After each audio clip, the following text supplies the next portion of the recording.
Pedro, de pescador a pilar de la fe. Imagina estar en la orilla del mar de Galilea, lanzando tus redes como cualquier otro día. El sol se refleja en el agua y el sudor recorre tu frente. De repente un hombre se acerca, su mirada atraviesa como si pudiera ver tu alma. Ese fue el momento en que la vida de Simón, a quien hoy conocemos como Pedro, cambió para siempre. Pedro no era un estudioso ni un líder nato. Era un pescador común, impulsivo, terco y apasionado. Pero Jesús vio en él algo que nadie más había visto: la roca sobre la cual construiría su iglesia, el llamado. Una mañana, después de una noche sin pescar nada, Jesús subió a la barca de Pedro y le pidió que lanzara las redes una vez más. Pedro dudó.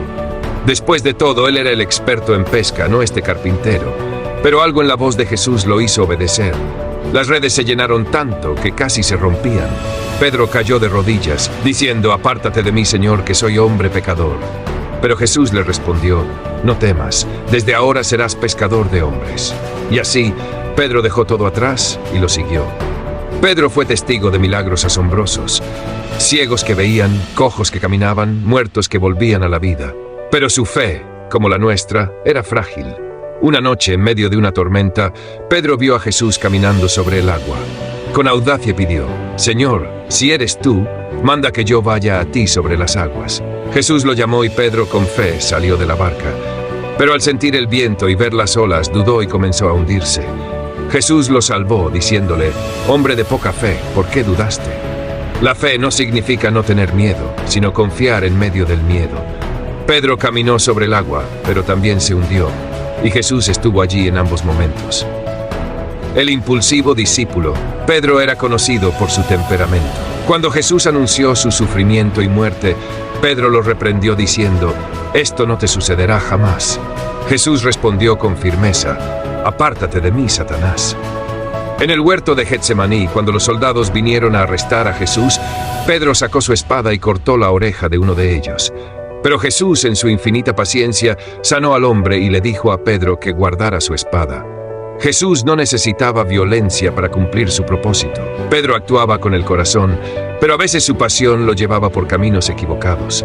Sin embargo, Jesús nunca se rindió con él. 4. La negación.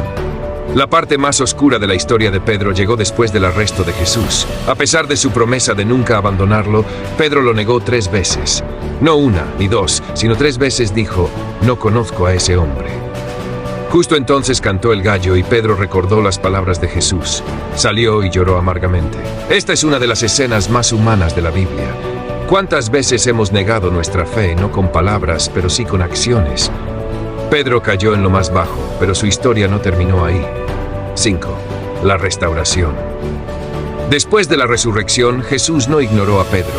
En la orilla del mismo mar donde todo comenzó, Jesús preparó un desayuno para sus discípulos. Y allí, frente al fuego, le preguntó a Pedro 3 veces: «¿Me amas?». Cada vez que Pedro respondía: «Sí, Señor, tú sabes que te amo», Jesús le decía: «Apacienta mis ovejas». Con estas palabras, Jesús no solo perdonó a Pedro, sino que lo restauró. No lo recordó por su negación, sino por su amor y su futuro. 6. El hombre que una vez tuvo miedo de confesar a Jesús se convirtió en uno de los líderes más valientes de la iglesia. En el día de Pentecostés, Pedro predicó con poder y 3,000 personas se convirtieron. Fue encarcelado, azotado y amenazado, pero nunca más negó su fe. La tradición dice que Pedro fue crucificado en Roma, pero pidió ser crucificado cabeza abajo porque no se sentía digno de morir como su maestro. Conclusión. La historia de Pedro nos muestra que no importa cuántas veces fallemos, Jesús siempre está dispuesto a restaurarnos. Pedro fue un hombre común con errores y dudas, pero con el amor de Jesús se convirtió en una roca. Si alguna vez te has sentido indigno, recuerda a Pedro. No es nuestra perfección lo que nos define, sino la gracia de Dios que nos transforma. ¿Qué parte de la historia de Pedro te ha impactado más? Déjalo en los comentarios y no olvides suscribirte para más historias bíblicas que te inspirarán. Nos vemos en el próximo video.